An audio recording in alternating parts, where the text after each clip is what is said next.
Hello everyone and welcome back to my channel Edmond Mendaros, and for today's quick tutorial, and I'm going to show you guys on how to remove third-party access from your Yahoo Mail account.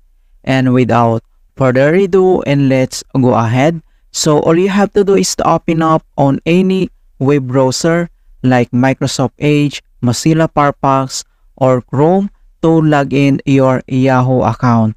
So kahit anong browser naman ay pwede natin gamitin sa pag-login ng ating account. And next step, so open lang natin ang ating Chrome web browser. And then kailangan lang natin mag-sign in dito sa Yahoo.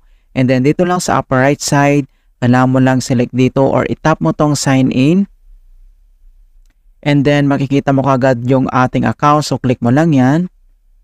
At kailangan lang natin i-enter yung password. And i-click mo lang dito yung next. And then, once nakapag-login ka na, ganito yung makikita mo. And dito lang sa upper right side, ay kailangan mo lang itap dito yung Yahoo Mail inbox. So, click mo lang yan. And next step, so ma-open na yung ating Yahoo Mail inbox. And dito lang sa upper right side ay kailangan mo lang i-select dito yung icon settings. So, click mo lang yan. And next step, so kailangan mo lang i-select dito yung more settings. So, click lang natin yan. And dito lang sa left side menu ay kailangan mo lang i-select dito yung mailbox. So, click mo lang ito.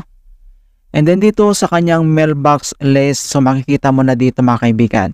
So, select ka lang dito sa account kung anong gusto mong i-remove. Okay? So, click mo lang ganito. And dito lang sa right side ay scroll down. And then makikita mo kaagad dito yung remove mailbox.